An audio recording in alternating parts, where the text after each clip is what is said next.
देव की दया से सदग्रंथ पंचग्रंथि में मानस विचार में क्रम नंबर 640 तक टीका पूर्ण हुआ। अब गुरुदेव की दया से आगे चलता है, क्योंकि संसार तो सारा भ्रम में फंसा ही हुआ है। बचने की तो कोई कोशिश नहीं करता। कोई लाखों में एक आध भ्रम से बचना चाहते हैं। भ्रमिक तो भ्रमिक हैं ही, और कबीर साहब का नाम ले ले करके भी लोग भ्रम में डूबे हुए हैं, बहुत बड़ा धुंध मचा रहे हैं। जब तक पारक ज्ञान नहीं होगा तब तक भटकते ही रहेंगे। जहाँ साहब कहते हैं, संयोग पाए बहुरूप उपाई, वियोग होत सो जात नसाई। क्रम नंबर 141।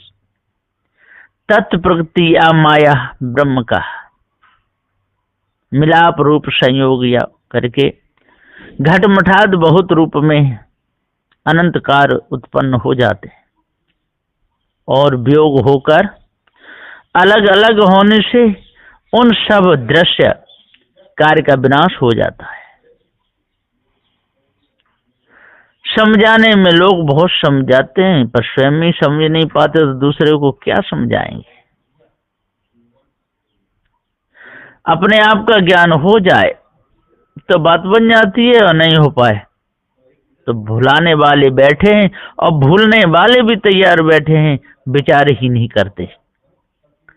बचन बोधते संशय होई, ते पाछे मति जाहु बिगोई।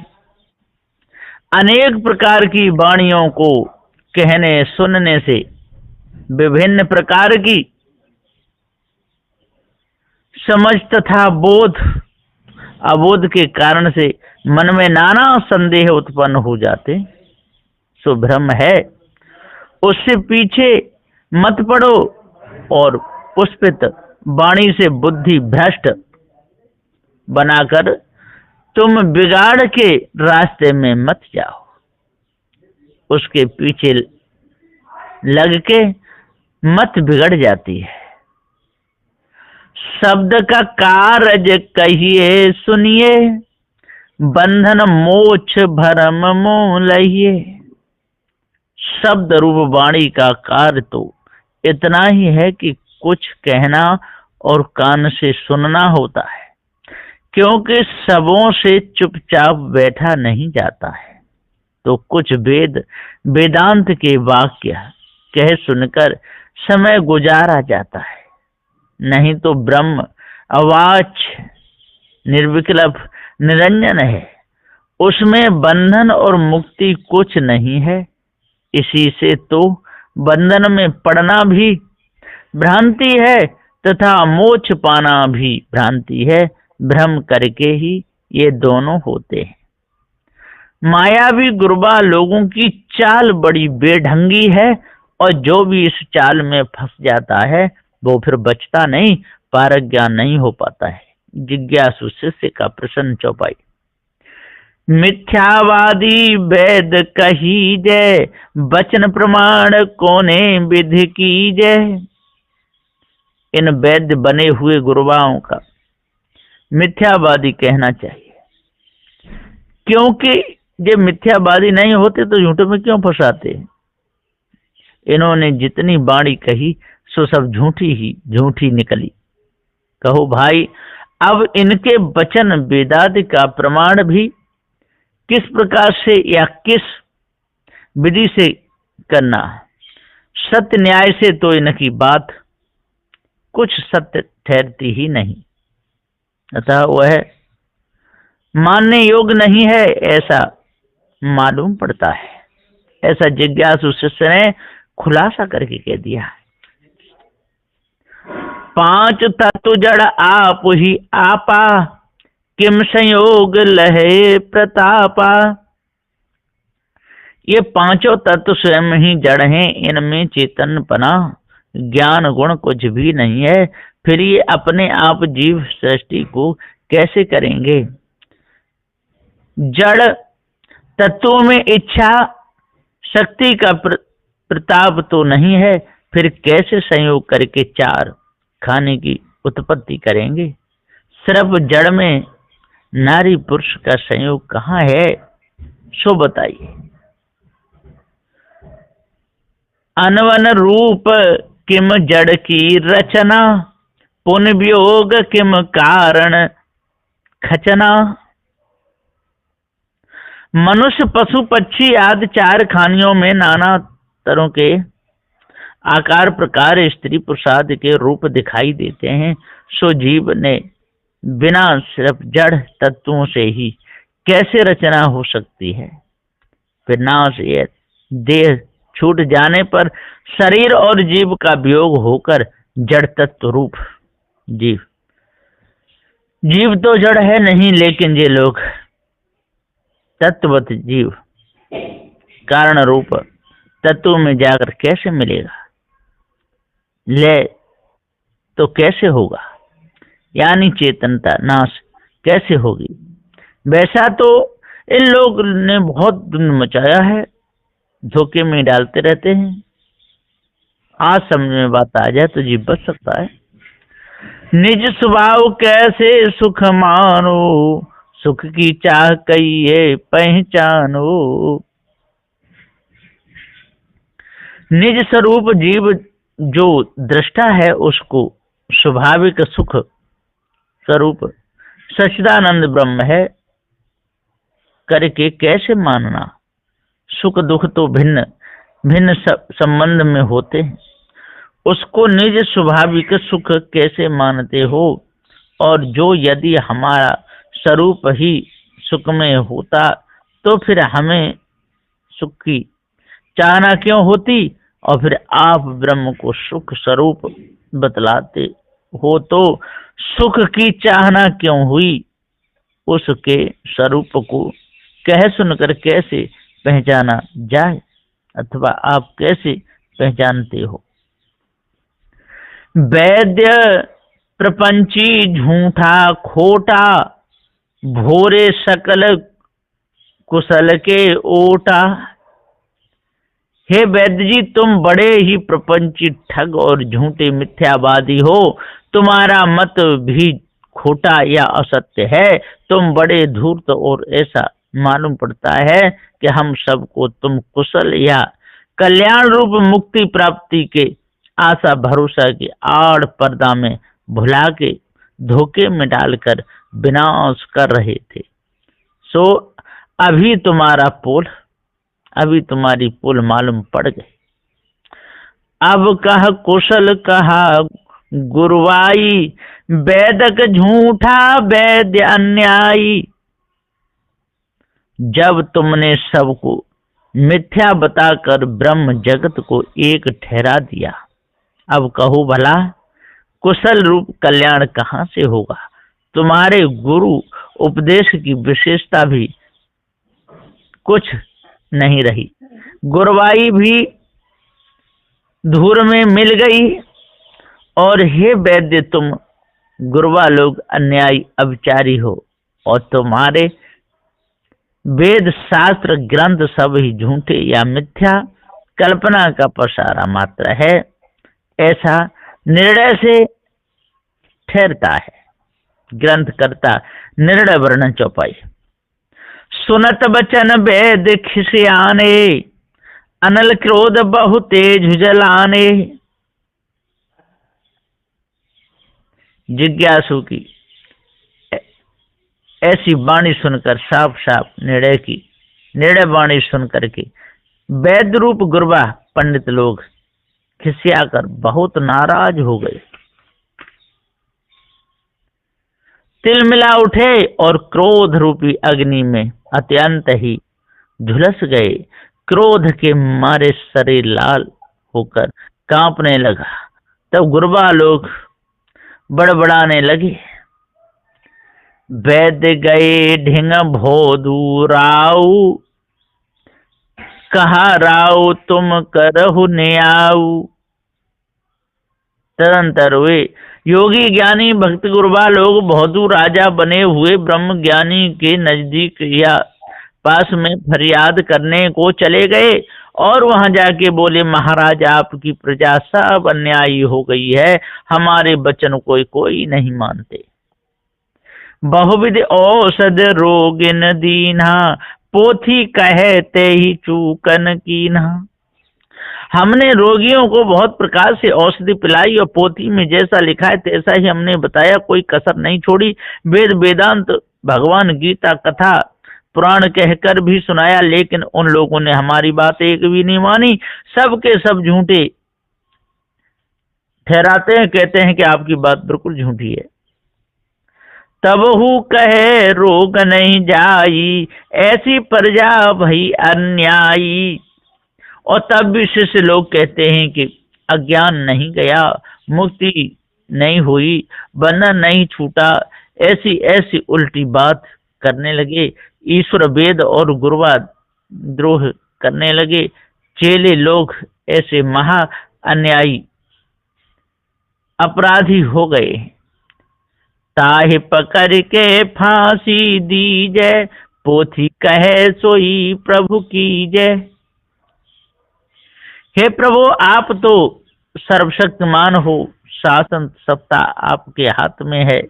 इसी से विद्रोह फैलाने से पहले ही उन दोषी मन मतियों को पकड़वा के फांसी में डाल देने का हुक्म दे दीजिए। किसी तरह भी उनको फंसा दीजिए। वेद शास्त्रों में जो दंड विधान कहा है सोई प्रकट रूप से स्थापना कीजिए, जिससे आपका प्रभाव संसार में सबको विदित हो जाएगा। ग्रंथकर्ता निर्णय वर्णन चौपाई। राजा रोग न पकड़ मंगावा, बहु प्रकार सासत दिखलावा। ग्रंथकर्ता कहते हैं, तंत्र ब्रह्म ज्ञानी रूप राजा ने उन सब रोगी रूप शिष्यों को पकड़वा कर मंगवा दिया। फिर उन्हें बहुत तरह के कष्ट देकर साप नरक 84 योनियों आदि का भय बताकर अपनी उजुड्डता का प्रभाव दिखलाया। यानी रोचक भयानक वाणी सुना करके आगे और कहने लगा। ब्रह्मज्ञानी वचन वर्णन चौपाई। कहा प्रजा सुनहु तुम मेरा, चहो उजारन पट्टन केरा। बहादुर राजा ने कहा कि हे प्रजा लोगों, मेरी बात को तुम सब लोग कान लगा करके सुनो। तुम्हारे मन में क्या है? मेरे शहर और राज्य शासन को उजाड़ देना चाहते हो क्या? ऐसा कभी होने नहीं दूंगा। सावधान रहो, नहीं तो तुम्हारा सत्यानाश होकर तुम्हारा सत्यानाश ही करके छोड़ूंगा। तुमरे तो कछु रोग न होई, वेदक अनुहार करेगा सोई। अरे भाई, तुम्हारे आत्म स्वरूप में रोगों का तो नाम भी निशान नहीं है, फिर तुम रोगी कैसे हो? तुम्हारे में तो कुछ रोग है ही नहीं। जो वेद और गुरु कहते हैं सोई बात सच्ची है, और रोगादि का मिथ्या भ्रम जो लगा है, उसके लिए वेदांत उपदेश को जो धारण करेगा वह ब्रह्म ज्ञान ही सब भ्रम को नाश करके दूर करेगा। सदा रोग जो सिर पर धरहु, फुस फुस बहु भांति से करहु। हे मनुष्य, तुम लोग भ्रम रूपी रोग को सदा सर्वदा सिर पर चढ़ाए धरे सकते हो और गुरुवा तथा वेद की निंदा कानूनी करते हो। यह तो विनाश के मार्ग में जा रहे हो। ऐसा करना तुम्हें उचित नहीं है। यदि तुम्हें वास्तव में रोग शोक है तो परमात्मा का नाम स्मरण करो, ध्यान धारणा समाधि लगाओ या जप तप ब्रह्म उपवास करो। इससे तुम्हारे बहुत प्रकार के रोग मिट जाएंगे, सो जानो। लिखो मुचल का चाहो न काजा, सो तुम रानी अटल हम राजा। हे प्यारे शिष्यों, अब तुम लोग हमारी बात मान जाओ। अब एक इकरारनामा बना के लिखो कि हम आपकी आज्ञा के विरुद्ध होकर कोई काम करना नहीं चाहते। ऐसा लिख कर सही कर दो, बस फिर तो तुम्हारा भाग्य खुल जाएगा। हम तीनों लोगों के अटल महाराज हैं, सो तुमको हम अटल पटरानी बनाएंगे। हमारे कहे अनुसार चलो तो तुम फिर त्रैलोक की महारानी बन जाओगे। तुम कामिनी हम पुरुष तुम्हारा, कौतुक राज आचार हमारा। श्री राम राय साहब जी ब्रह्मज्ञानी के कथन बतला रहे हैं कि हे संतो, बहादुर गुरुबा ने कहा कि मुक्ति की इच्छा या कामना करने वाले शिष्यों, तुम लोग भक्त स्त्री रूपी कामनी हो और हम तुम्हारे पति रूप हैं। कामना को पूर्ण करेंगे, है ना।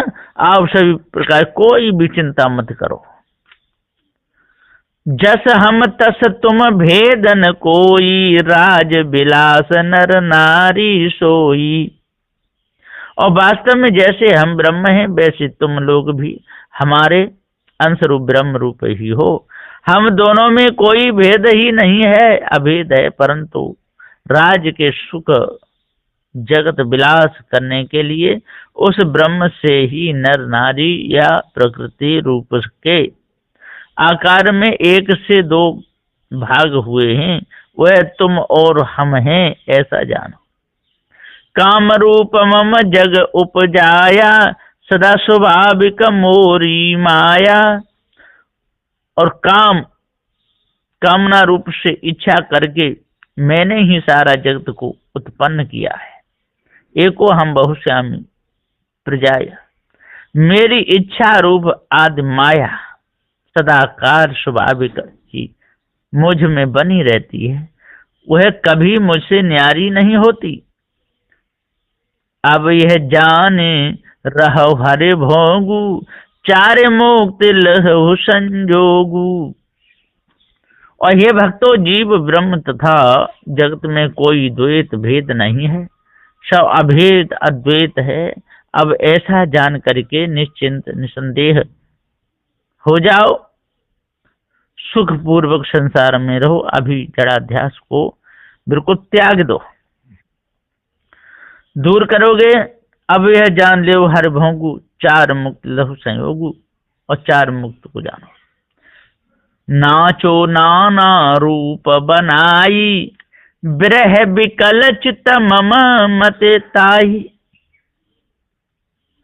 और गुरुबा ने कहा कि शिष्य, तुम लोग ईश्वर प्राप्ति के वास्ते सन्यासी, बैरागी, उदासी आदि षट दर्शनों के भेष के नाना रूप बना करके श्रृंगार संवार कर इष्ट प्रसन्नता के लिए पांव में घुंघरू बांध कर हाव भाव से नाचो, कीर्तन गायन में लगो, तल्लीन हो जाओ मदिरा में।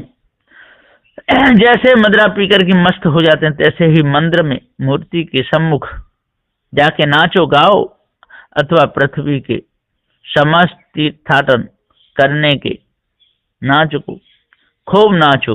हमारे मति बुद्धि उपदेश के अनुसार तुम चलो और चित्त को भगवान में लगा करके उनसे मिलने के लिए विरह वियोग में व्याकुल हो रहो।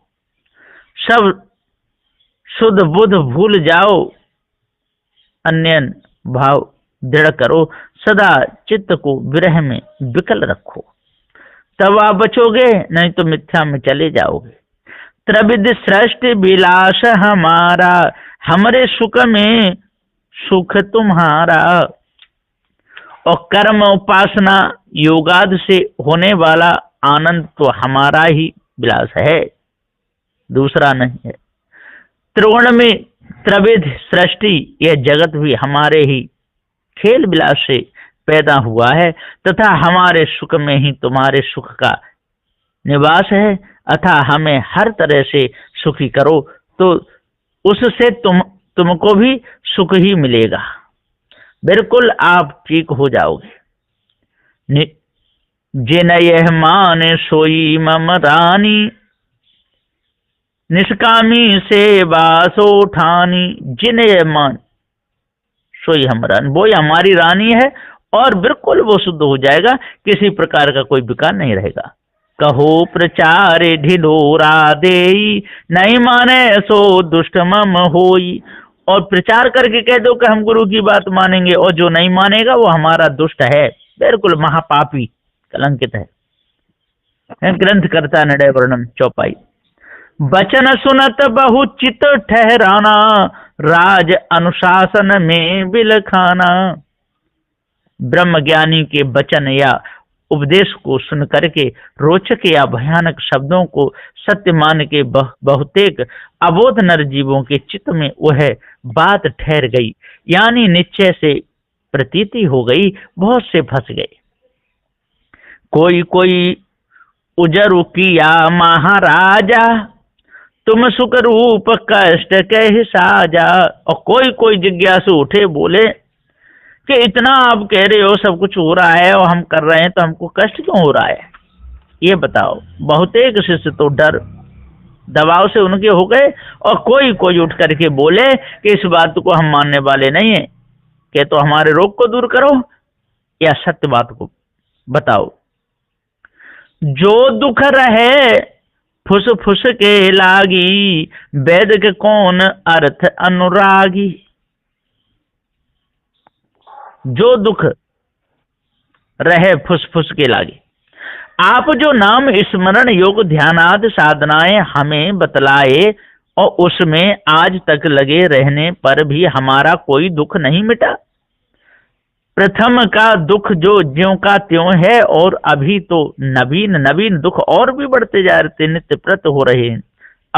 अब कहिए कि हमारा दुख कहाँ मिटा, है ना। जब कुछ अर्थ ही नहीं है, तब फिर उसमें प्रेम लगा के क्या करना चाहिए। ये सारा दुख है, हमारी समझ में आपकी बात नहीं आ रही, ऐसा जिज्ञासु शिष्य उनसे बोला। बोलिए श्री सद्गुरुदेव की।